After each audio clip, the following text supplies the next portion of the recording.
High Council Envoy Kyle Thari of Virelia stood on the edge of Protocol Station 12, her silver robes fluttering in the dry wind of the uncharted moon known only as Sector 17X. Her orders were clear: observe, record, and report any trace of the lost Terran expedition, nothing more. The Council had deemed humans too unstable, too primitive, too dangerous to be welcomed into the galactic fold, and their disappearance a decade ago had only confirmed their fears. But Kyle Thari had always been curious, dangerously so.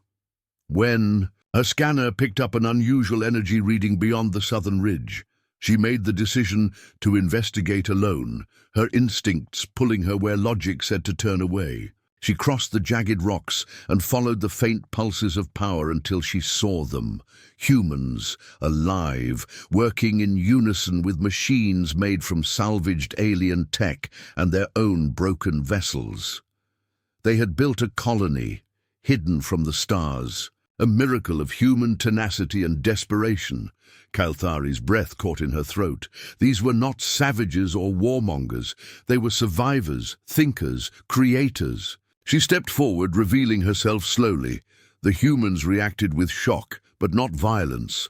A man with soot on his face and suspicion in his eyes raised a hand in peace, and Kyle Thari responded with the same gesture. In that moment, a silent understanding passed between them. Curiosity over fear. For days she returned in secret, learning their history, their hopes, the failures that brought them here.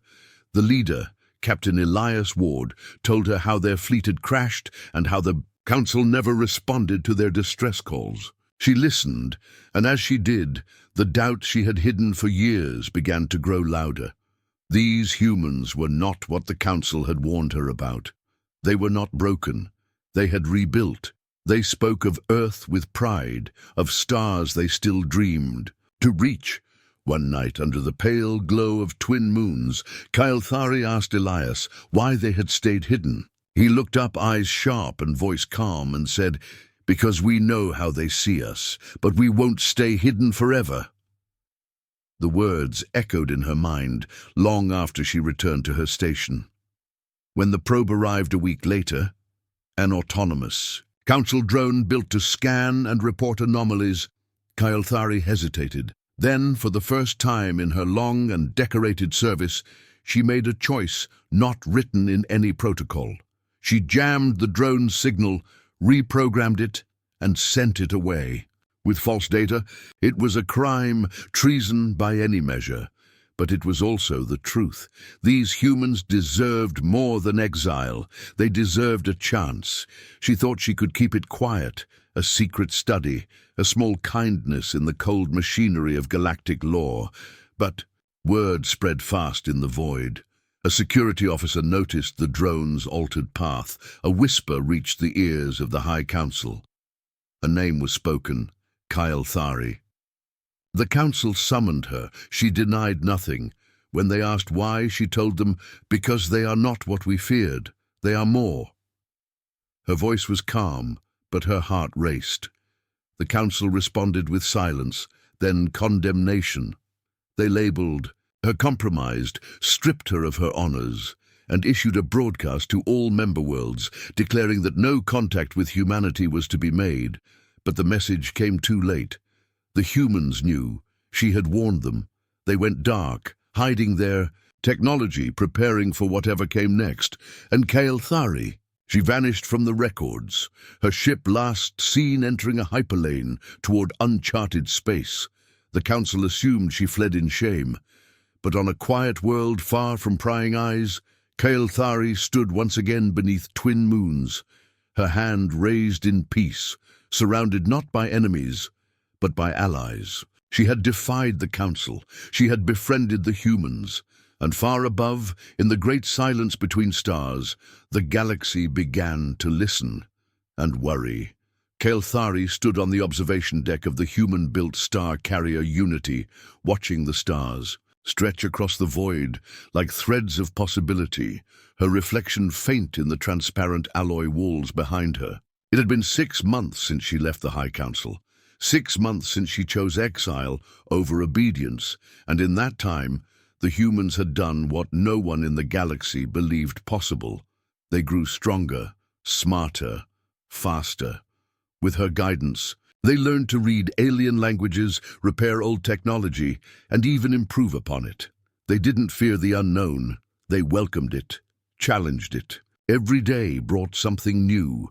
A modified warp drive tested in secret, a prototype defense grid assembled from scrap, even a stealth system that bent light using principles Kael'thari had only seen in Virelian theory. Elias Ward, now a reluctant but firm leader of the growing colony, had become something more than just a survivor. He was a symbol. He asked questions Kael'thari couldn't always answer, not because she didn't know, but because the questions themselves were changing. How do you build a fleet when you're hunted? How do you create peace when you're seen as a threat? She had no simple answers, but she saw the way humans found their own, always thinking sideways, never taking rules at face value. But all progress came with a cost. One cold evening, as dust storms swept across the outer dome, the early warning system beeped once, then again, then went silent. The Virelian scout fleet had arrived, shimmering silver shapes on the edge of their solar system. 10 ships in a tight formation, their message clear: surrender or be destroyed. The Council had acted faster than Kael'thari expected, sending warships not to question, but to erase. There was no time to plead, no time to send word across the stars. Humanity had only what they had built in secret, and each other. Elias called for immediate defense. No speeches, no panic, just action. 3 small ships launched from the hidden bays beneath the colony, barely finished, each piloted by teams of former engineers, farmers, and scientists, turned soldiers out of need, not desire. Kael'thari offered to help coordinate from the Unity, knowing the enemy's patterns, their blind spots, their arrogance. The first clash happened near the system's gas giant, in the swirling magnetic fields that hid the human fighters. The Virelians expected a simple chase, but the humans didn't fight like anyone else. They used the gravity wells as slingshots, turned debris fields into ambush sites, rerouted enemy drones mid-flight by hacking through exposed signal bands. One human pilot, a young woman named Juno, disabled 2 cruisers alone by flying straight through an ion storm using static bursts to mask her ship's signal. The Council fleet, baffled and bruised, retreated with 4 ships damaged and 1 missing. No one on either side had expected such a result. The humans had not only survived, they had pushed back. Across the galaxy, listening posts picked up the battle's strange signals, the dance of strange energy signatures, the vanishing of Council transponders. Whispers started again, only this time they were louder. Humans fought off a Virelian fleet. With how many ships? 3. No one believed it until Kael'thari leaked a transmission. It was a single video taken from the Unity's observation deck, showing the moment 1 human ship split a Council destroyer in 2 using an experimental rail spike. The soundless explosion lighting up space like a second sun. The video went viral on the private networks of a dozen species. Some laughed, some denied it, but some, especially the smaller, weaker races long silenced by the Council, saw something else: hope. Across independent colonies, small rebellions sparked.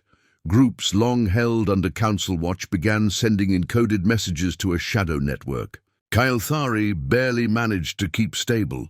The humans never asked for followers, but they were getting them, not because they wanted power, but because they refused to give up. The Council's response was swift. New laws passed overnight.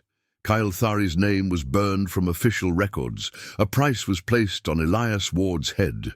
And worst of all, a new fleet was already being built, twice the size, with weapons designed specifically to counter human tech. But Kael'thari had seen the future, and it no longer belonged to the Council alone. She stood again, in the command room of the Unity, now orbiting the far side of a dead moon, and watched as humans trained with allies from new species, shared knowledge freely, and prepared for the next storm. Elias walked in, calm but sharp-eyed. "They're coming again," he said, handing her a data slate. "And next time, they won't hold back." She read the report, then nodded slowly. "Then we won't either." Suspense filled the silent room like rising pressure, but there was no fear in their eyes, only purpose. The spark had been lit, and the stars, once cold and distant, now watched with growing unease. In the shining towers of the Galactic Council's core assembly hall, tension filled the air like a storm waiting to break, and even the oldest delegates could feel it pressing. Down on their skin, news of the Virelian fleet's defeat had reached every corner of known space, and it spread faster than any council official could contain. Whispers turned into questions, questions into doubts, and doubts into fear. How had humans, with only 3 ships, pushed back an elite scout force? How had Kael'thari, once one of their own, aided them without being stopped?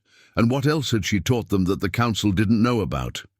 Councillor Drak of the Trelassi pounded his scaled fist on the platform, calling for order, his voice trembling more from anxiety than anger, demanding Kael'thari be hunted down and captured for treason. Others agreed, shouting that the humans were a threat to galactic peace, but there were voices that didn't join in, not because they supported the rebellion, but because they had seen the video.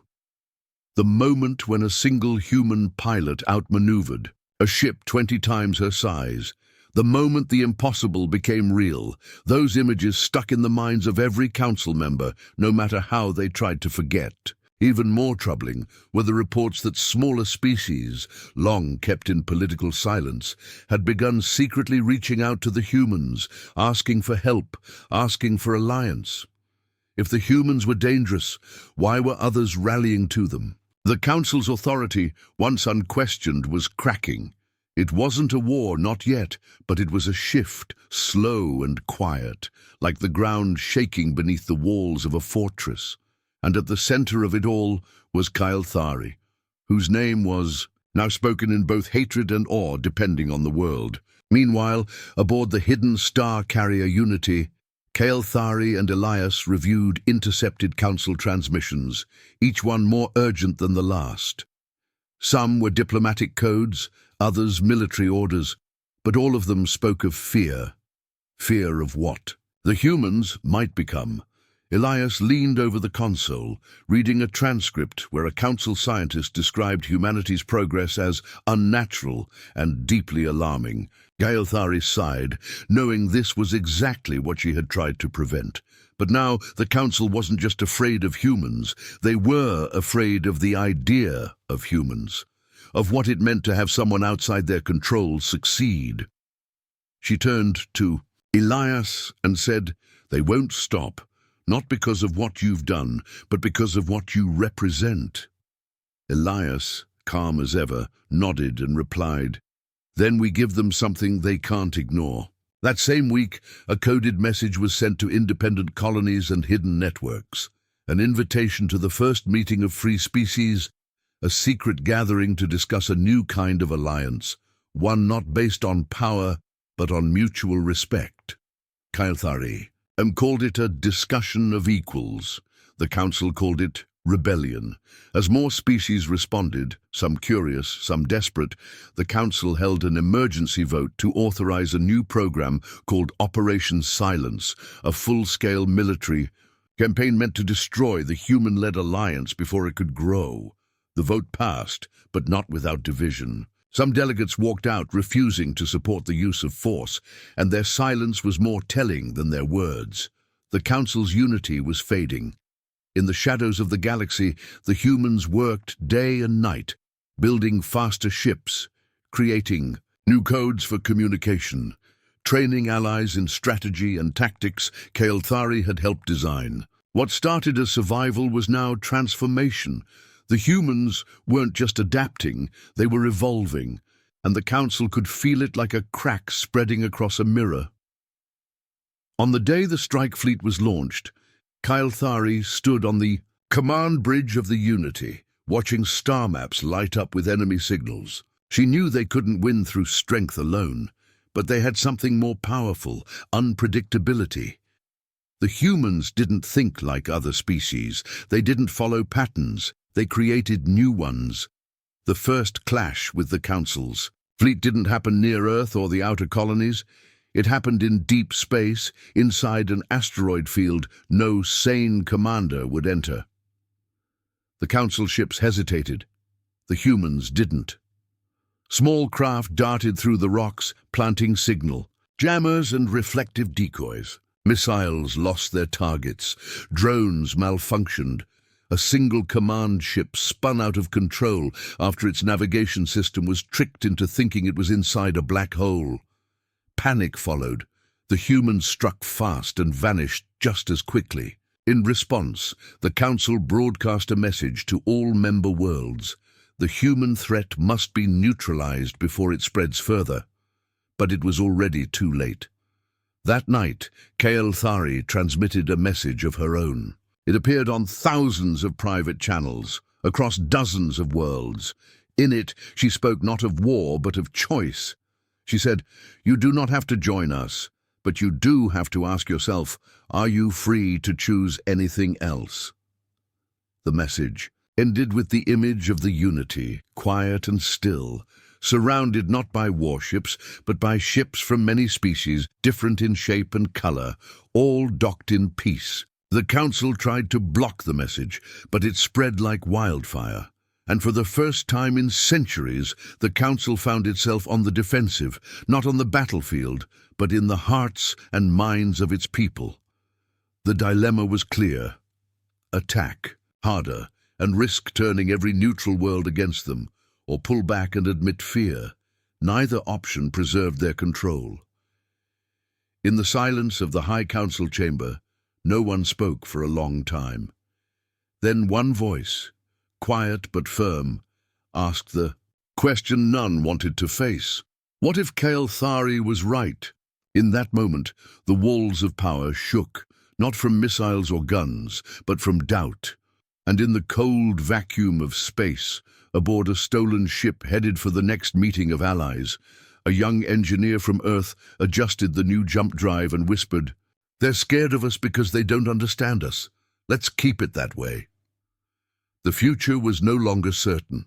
The Council had lost the one thing it had always relied on: control. And the humans had gained what no law could stop: momentum. The planet was dead, its surface nothing but black stone and shattered crystal plains, the air filled with ash that glittered like falling stars.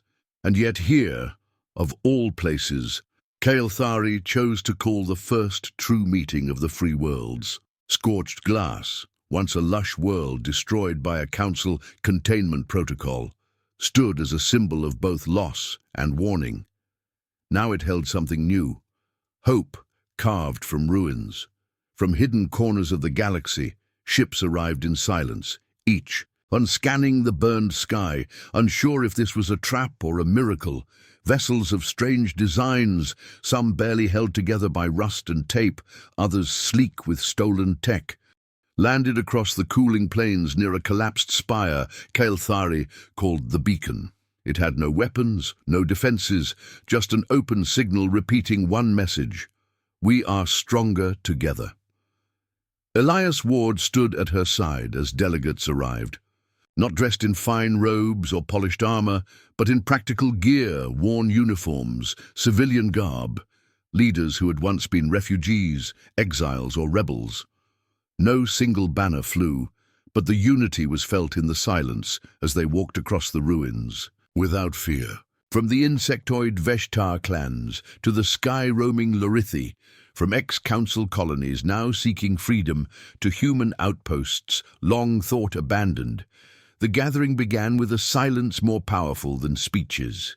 They sat in a circle within the beacon, stone seats carved from the ruins, light filtering through the cracks in the shattered walls. Kailthari opened the meeting with simple words: "We are not here to form an empire.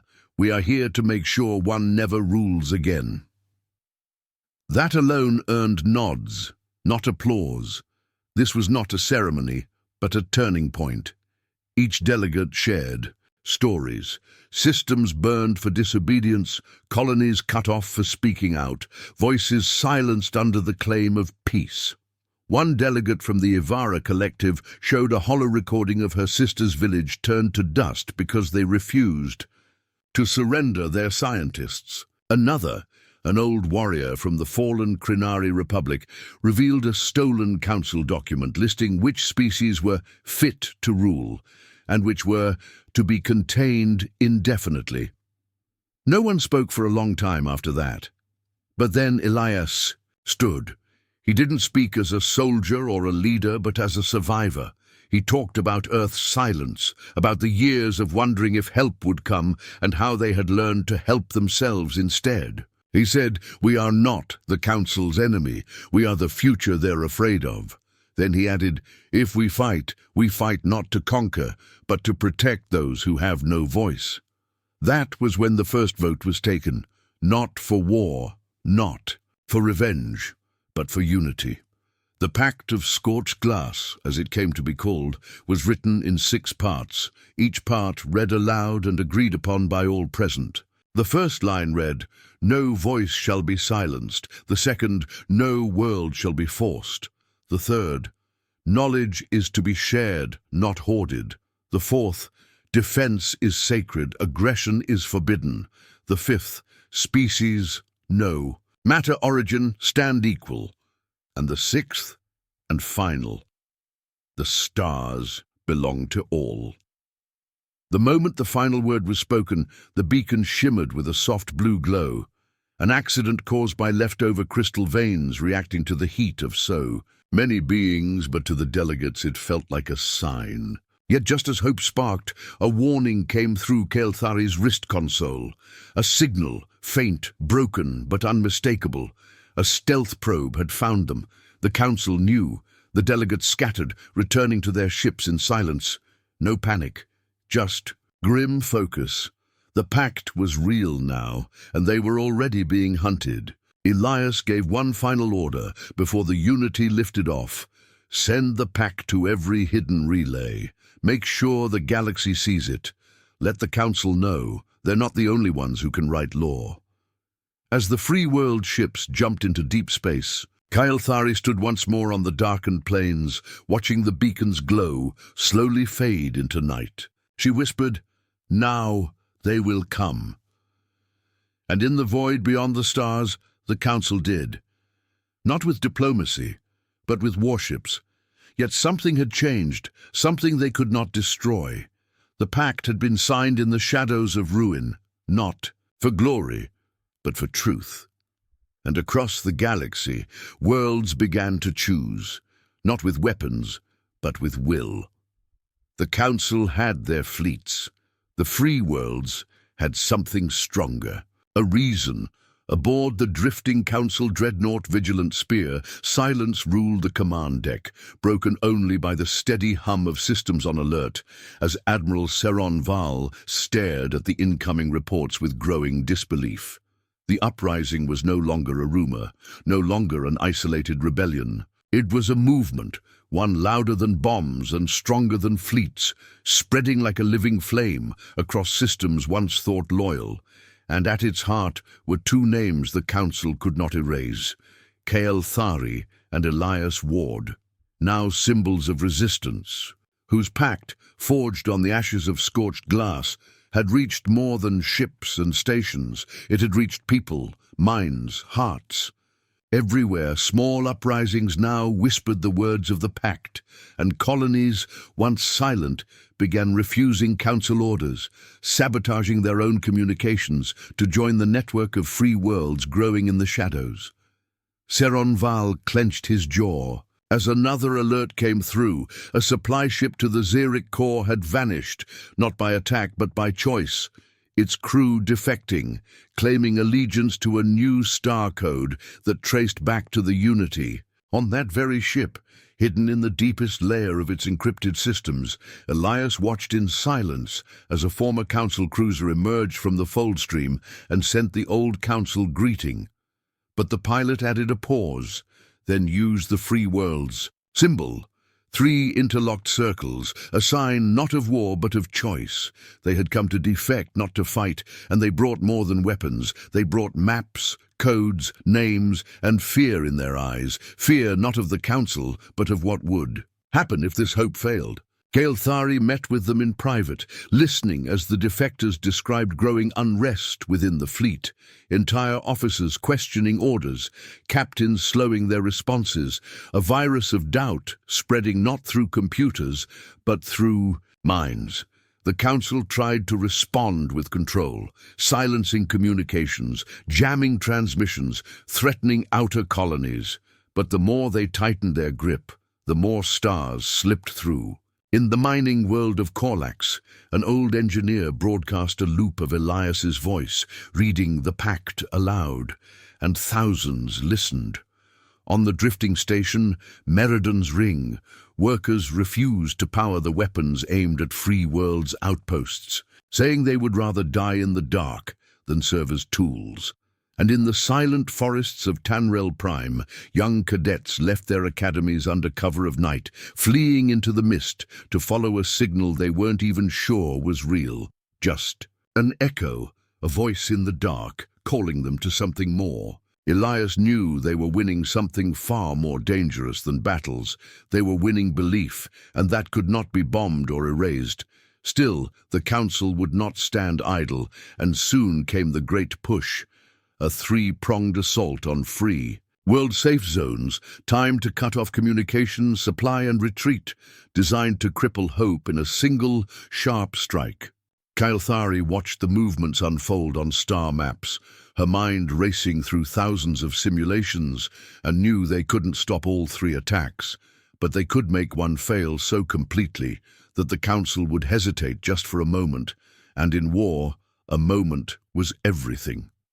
She chose the second prong, a fleet moving through the Vendar shards, a dangerous cluster of broken planets and magnetic storms, and turned it into a trap, using hacked beacons, distorted signals, and ships camouflaged with shattered hulls. The free worlds lured the Council's fleet deeper, until they couldn't tell space from reflection, couldn't trust their sensors, couldn't even find their own allies. Then one by one, the free ships struck, not with overwhelming force, but with precise sabotage, disabling engines, knocking out comms, scattering fear instead of fire. Within hours, the Council fleet didn't just lose, they vanished, dozens of ships adrift, crews surrendering, not out of fear of death, but because they no longer believed in the fight. The other 2 Council prongs succeeded, but not fully, and not without cost. And when the reports reached the High Assembly, silence. You fell once again, not from pride, but from unease. For the first time, the enemy didn't just survive, they made the Council look small, and in the shadows of a listening post buried in the ice of Delcar's moon, a low-ranking analyst staring at the data stream whispered, "They're not just resisting, they're rewriting everything." Gaelthari listened to these whispers too, not through code, but through people watching how even those who had never met a human were now painting their ships with free symbols, changing their comm protocols, calling each other comrade instead of subordinate. And she knew what it meant. This wasn't a human rebellion anymore.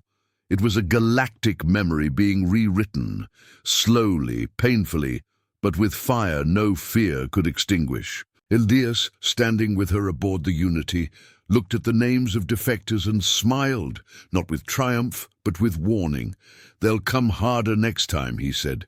"But now, they don't just face humans. They face everyone they tried to silence." And far from both of them, in the black depths of deep space, a single escape pod floated toward a free world's beacon, its occupant wrapped in a torn Council uniform, breathing slowly, whispering to herself one word again and again. Not freedom, not revenge, but simply enough. The echoes of defiance were no longer whispers. They were thunder waiting to fall. All across the galaxy, screens flickered to life, on warships drifting through the void, on marketplaces buried deep inside asteroid belts, in crowded refugee halls where children sat beside the old, and in high towers where council leaders paced in silence because something had changed, something no one could ignore anymore, and even those who once turned away now leaned forward to listen as the stars held their breath, waiting. Kael'thari stood before the largest gathering of free worlds ever assembled, not in a grand hall or a golden chamber, but in the open air of a newly built outpost on the edge of the known galaxy, where the sky was always dark and the stars shone bright, and around her stood beings of every kind, former slaves, exiled leaders, defected soldiers, and those who had once bowed to the council but no longer would, each one chosen not for power, but for the courage to choose something different. She raised her voice into the cool wind and spoke not with anger, but with truth, telling the galaxy that the war was no longer just between ships or species, but between the future and the past, between freedom and fear, and that the time for silence was over. Her words echoed across systems in every language, carried by broken satellites and rebuilt stations, by smugglers and traders and whisper networks that once only feared the Council and now feared what would happen if they did nothing.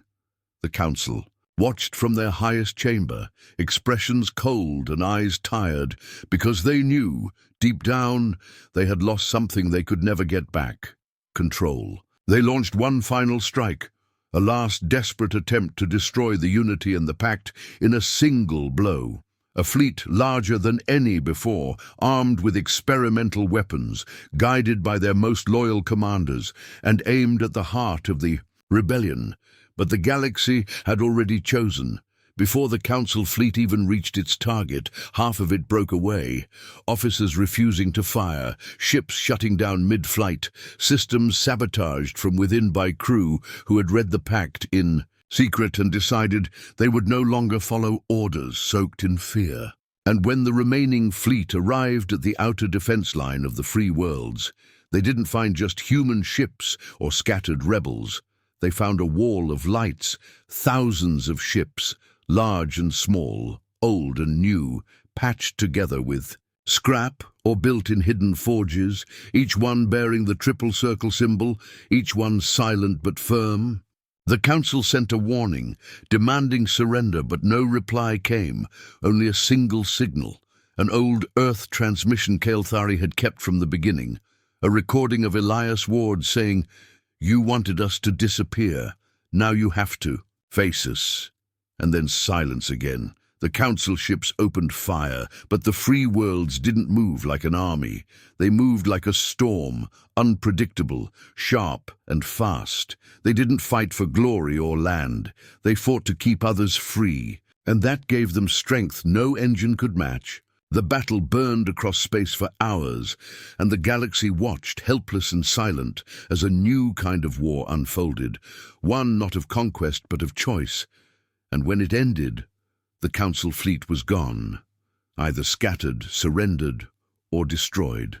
And the path to the heart of the old empire lay open, not taken by force, but abandoned by fear. In the weeks that followed, more worlds declared for the pact, not because they were forced, but because they believed, and Kael'thari refused all offers of titles or power, choosing instead to help build schools where war stations once stood, and communication hubs where silence had ruled.